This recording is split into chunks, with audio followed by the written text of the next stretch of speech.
A whirlwind. Barrie educator set to launch new children's book. I like to read a story that sparks an activity or a provocation, but I couldn't find anything that quite supported my work with loose parts, says local educator. Angela Odusanya is in the middle of accomplishing two lifelong goals, earning her Master's of Teaching degree and publishing her first children's book. The longtime early childhood educator recently penned Amelia's Loose Part Art, a lighthearted story that follows the adventures of Amelia, a young girl who discovers the joy of creating art with everyday objects. With loose parts being such a big part of her own classroom philosophy, Odusanya said she felt there was a big gap in the literature in that area of early childhood education, noting she initially came up with the concept about 5 years ago. I like to read a story that integrates more literacy throughout the day. I like to read a story that sparks an activity or a provocation, an invitation to learning that extends from the literature we just shared, but I couldn't find anything that quite supported my work with loose parts, said Odusanya. Loose parts, she explained, refers to any item made available to children to use in their own creative ways. There's no predetermined outcome with the materials that they are given.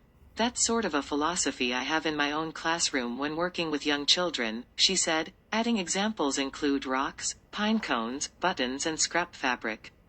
It's really limitless, as long as I am not telling them exactly what they are supposed to do with them, then they become parts. Odusanya has been sitting on the idea for the book for a while, telling Barrie today she decided to take advantage of being on a leave of absence from her work to finally put pen to paper and create the story that's been ruminating in her brain all these years. As much as a Master's of Teaching is a lot of work, I have found myself having extra time to dedicate to this project, she said. Seeing her idea finally come to fruition, she admitted, has been pretty amazing. This has been a whirlwind of excitement with every milestone that happens. Finding the illustrator and seeing my character come alive and everything come together, said Odusanya. The messages from educators that I have been receiving have made me know that my mission is happening. The fact that it happened while I am doing my master's, and having these two simultaneous accomplishments, I am definitely feeling proud of that.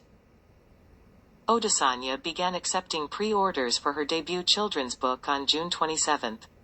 She also reached 100% of her Kickstarter goal within 72 hours of launching the 30-day online campaign, which she said has recently earned the coveted Project We Love badge from Kickstarter. We set our goal at the bare minimum to do a print run. Anything more now will improve our marketing and will allow me to print a paperback copy of the book in addition to the hardcover. That's important to me, because it will make the book more accessible to more families and educators. 36 books have already been pledged to be donated to local charities, she added, noting the campaign includes a "donate a book" option which allows people to redirect their purchased books to local charities. Her plan, she said, is to split the donated books between Royal Victoria Regional Health Centre in Barrie, Sick Kids in Toronto and Southlake Regional Health Centre in Newmarket as well as the Children's Book Bank in Toronto. Pre-order your copy of Amelia's Loose Part Art now at www.ameliasbooks.com.